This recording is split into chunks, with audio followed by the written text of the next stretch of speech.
एक होता है वक्त, एक होता है बुरा वक्त, एक होता है बहुत बुरा वक्त, जो कि अभी अनिल अंबानी का चल रहा है। Industrialist Anil Ambani and 24 other entities, including former senior officials of Reliance Home Finance Limited, have been prohibited from the securities market for 5 years. Market regulator SEBI that has barred industrialist Anil Ambani and 24 other entities, including former key officials. एक समय था जब ये आदमी दुनिया के 6th richest person थे। 47 billion dollars की इनकी नेटवर्थ थी। और एक समय ऐसा भी आया जब ये रिचेस्ट पर्सन्स की लिस्ट से निकलकर कर्जेदारों की लिस्ट में आने लगे। फिर हाल फिलहाल कुछ ऐसी खबरें भी आ रही थी कि ये धीरे धीरे अपना कर्जा चुका रहे हैं और बहुत जल्दी कमबैक करने वाले हैं। लेकिन सेबी के एक डिसीजन से इनके कमबैक पे बैन लग गया। आप स्क्रीन पर देख सकते हैं कि सेबी ने अनिल अंबानी और 24 अदर एंटिटीज को 5 साल के लिए बैन कर दिया है। इस बैन के बाद 5 साल के लिए अनिल अंबानी किसी भी लिस्टेड कंपनी की मैनेजरियल पोजीशन पे वर्क नहीं कर पाएंगे। इस बैन के साथ साथ सेबी की साइड से उनको 25 करोड़ रुपए का एक फाइन भी लगाया गया। लेकिन एक मिनट रुकिए, ऊपर के हेडलाइंस पढ़ के आप धोखा खा सकते हैं, क्योंकि ये स्कैम कोई 20-25 करोड़ का नहीं है, ना ही कोई 100-200 करोड़ का है। ये स्कैम पूरे 8,000 करोड़ का है। This also includes holding the positions of director or key managerial personnel in any listed business or intermediary registered with the regulator for 5 years. The aggregate fine for Ambani and the other 24 companies exceeds rupees 624 crores. तो guys, जब आप इस scam की सच्चाई जानोगे ना, तब आपके मन में एक सवाल आएगा जो कि मेरे मन में भी आया था। क्या इतने बड़े स्कैम के बाद 25 करोड़ रुपए का फाइन सही है? क्योंकि इसमें कई इन्वेस्टर्स का लाखों रुपया डूब गया। इस वीडियो में बात करूंगा कि कैसे शेयर मार्केट में लिस्टेड कंपनीज का यूज करके फ्रॉड किया गया और इस स्कैम को अंजाम दिया गया, और कौन कौन लोग इसमें शामिल हैं। और आखिर में मैं बात करूंगा कि कैसे आम इन्वेस्टर्स इन फर्जी कंपनी से बच सकते हैं ताकि वो अपना लाखों रुपए डुबाने से बचा सकें। वीडियो स्टार्ट होने से पहले मैं आप लोगों से रिक्वेस्ट करूंगा कि चैनल को सब्सक्राइब किए बिना मत जाना। हमारा चैनल न्यू है, we are trying so hard कि हम लोग बहुत ही कॉम्प्लेक्स टॉपिक्स को आपको हिंदी में ईजी लैंग्वेज में समझा सकें। तो आप अगर एक लाइक और एक सब्सक्राइब करके जाएंगे तो हमें बहुत ज़्यादा मोटिवेशन मिलेगा और हम ऐसे ही बहुत अच्छी अच्छी वीडियोस लाते रहेंगे। तो सबसे पहले चलते हैं रिकैप में। जब धीरूभाई अंबानी की डेथ हुई और मुकेश अंबानी और अनिल अंबानी के बीच में डिस्प्यूट्स होना चालू हो गए और फाइनली 2005 में दोनों अलग अलग हो गए और रिलायंस एम्पायर को दोनों भाइयों के बीच में बांट दिया गया। बड़े भाई मुकेश अंबानी को रिलायंस इंडस्ट्रीज और रिलायंस रिटेल का बिजनेस दिया गया। वहीं छोटे भाई अनिल अंबानी को Reliance telecom, Reliance communication, Reliance infrastructure, Reliance capital दिया गया और साथ ही साथ रिलायंस पावर भी जो है वो अनिल अंबानी के खेमे में गया। इन सब में से एक है रिलायंस कैपिटल, और रिलायंस कैपिटल में से एक कंपनी है Reliance home finance limited, RHFL। इस नाम को याद रखना क्योंकि ये नाम बहुत ज़्यादा इंपॉर्टेंट होने वाला आगे की वीडियो में, क्योंकि सेबी से इस कंपनी का बहुत ज़्यादा लेना देना है। अब अनिल अंबानी को ये सारी कंपनीज विरासत में मिली। अनिल अंबानी का बहुत अच्छा टाइम चल रहा था। 2008 तक तो उनका बहुत गोल्डन पीरियड चला। रिलायंस कम्युनिकेशन इंडिया की बिगेस्ट कंपनी बन गई और साथ ही साथ अनिल अंबानी की नेटवर्थ हो गई 47 बिलियन और अनिल अंबानी बन गए दुनिया के 6th रिचेस्ट पर्सन। लेकिन 2008 के फाइनेंशियल क्राइसिस के बाद इनकी कंपनी सफ़र करने लगी। इनकी सारी कंपनीज पर धीरे धीरे करके कर्जा चढ़ने लगा। तो सिर्फ रिलायंस कम्युनिकेशन अकेले पर ही 50,000 करोड़ का कर्जा हो गया, जो कि बहुत बड़ा अमाउंट है। रिलायंस कम्युनिकेशन भारत देश की सबसे ज़्यादा कर्जे में पड़ी हुई कंपनी बन गई। 2 साल बाद 2018 में जियो शुरू हुआ और जियो के आते ही 1 साल के अंदर अनिल अंबानी ने बैंकरप्सी फाइल कर दी। कर्जा इतना बढ़ गया था और बढ़ता ही जा रहा था, तो अनिल अंबानी के मन में भी कहीं ना कहीं यही सवाल आ रहा था कि इतना सारा कर्जा आखिर वो चुकाएंगे कैसे, कोई बैंक तो लूट नहीं सकते। तो बात है 2018 से 2019 के बीच की, जब इस फ्रॉड को करा गया था। तो जैसा कि मैंने आपको बताया, सेबी का एक बहुत अच्छा रिलेशन है RHFL से, जो कि एक NBFC है जो मेनली हाउस फाइनेंसिंग में काम करती है और कॉर्पोरेट्स को भी छोटे मोटे लोन देती रहती है। तो अगर आप सेबी की रिपोर्ट देखोगे तो आपको पता चलेगा कि 2018 से 19 के बीच में अराउंड 40,600 करोड़ रुपए का लोन दिया गया, जिसके अगेंस्ट में मॉर्गेजेस सिर्फ 500 से 600 करोड़ रुपए के ही थे। क्योंकि एक हाउसिंग फाइनेंस कंपनी है तो बिजनेसेस को इतना सारा पैसा देना, वो भी बिना किसी मॉर्गेज के, थोड़ा सस्पिशियस लगता है। पर अगर आप इस रिपोर्ट में थोड़ा और आगे बढ़ोगे और थोड़ा गहराई में जाओगे तो आपको पता पड़ेगा कि RHFL ने 16,500 करोड़ रुपए के लोन दिए हैं 2018 से 19 के बीच में, जिसमें से 4,000 करोड़ के लोन राइट ऑफ हो गए थे। कुछ अजीब बात नहीं है, कंपनी का नाम है रिलायंस हाउसिंग फाइनेंस लिमिटेड, पर वो लोन दे रही है कॉर्पोरेट्स को, जिसमें से मेजॉरिटी जो लोन थे या तो वो राइट ऑफ कर दिएगा या तो वो इंसॉल्वेंट हो गए। तो अगर आपने कभी भी ज़िंदगी में कॉर्पोरेट लोन, हाउसिंग लोन या फिर एजुकेशन लोन लिया होगा, तो आपको पता होगा कि बैंक कितने चक्कर लगवाता है, कितनी चप्पलें घिसवा देता है सिर्फ एक छोटे से लोन को पास करने के लिए।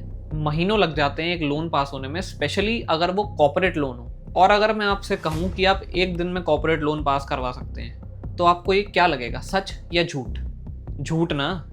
इस झूठ को सच में बदल दिया RHFL ने। इन्होंने एक दिन में, बिल्कुल सही सुन रहे हो आप, एक दिन में लोन पास करे, और वो भी इक्का दुक्का कंपनीज के नहीं, पूरे 62 कंपनीज के लोन पास हुए एक दिन के अंदर, जो कि करीब करीब 50 करोड़ या उससे ज़्यादा के थे।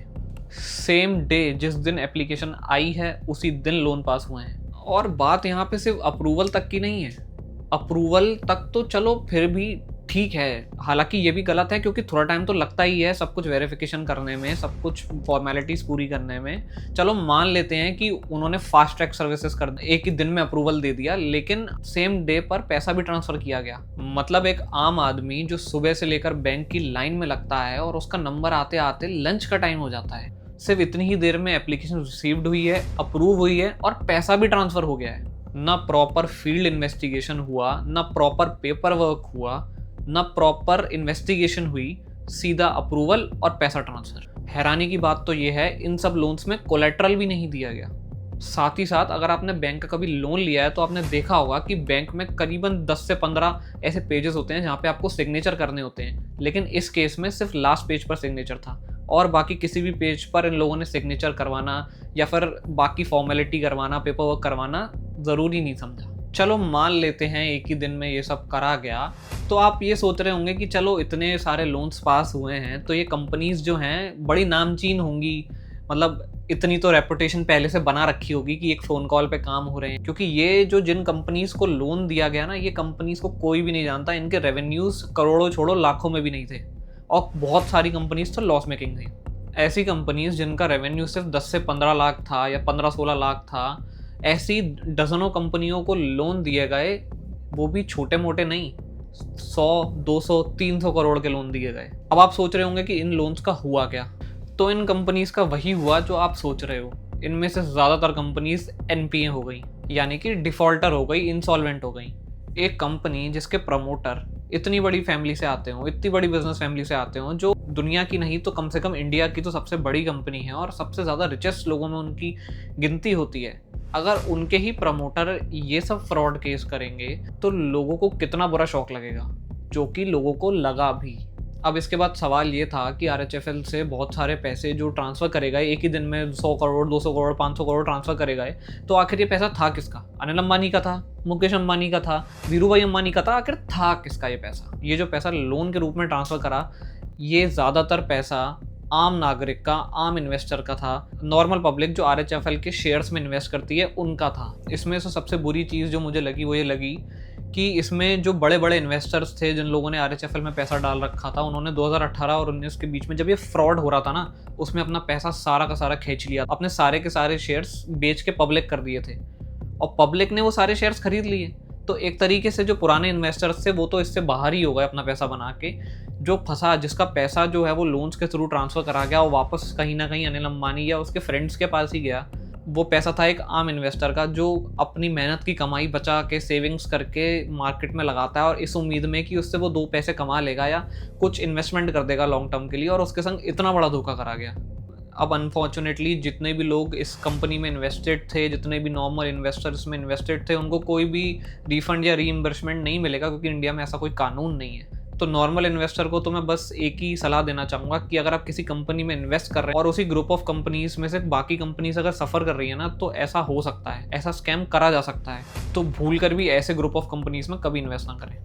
किसी भी कंपनीज में इन्वेस्ट करने के पहले उनके फंडामेंटल्स अच्छे से चेक करें, उनकी पूरी एनालिसिस लें, उनका प्रॉफिट और लॉस चेक करें, पिछले 10 सालों में उन्होंने कितना पैसा प्रॉफिट करा है और कितना लॉस मेक करा है, वो आपको सब कुछ खुद एनालाइज करना पड़ेगा। किसी भी कंपनी में किसी के कहने पर या अंधाधुन इन्वेस्ट ना करें, या सिर्फ प्रमोटर का नाम सुन के उस कंपनी में इन्वेस्ट ना करें। और जो कंपनी ज़्यादातर बिग कॉर्पोरेट्स को लोन देती है ना, सबसे बड़ी रेड फ्लैग तो वही है।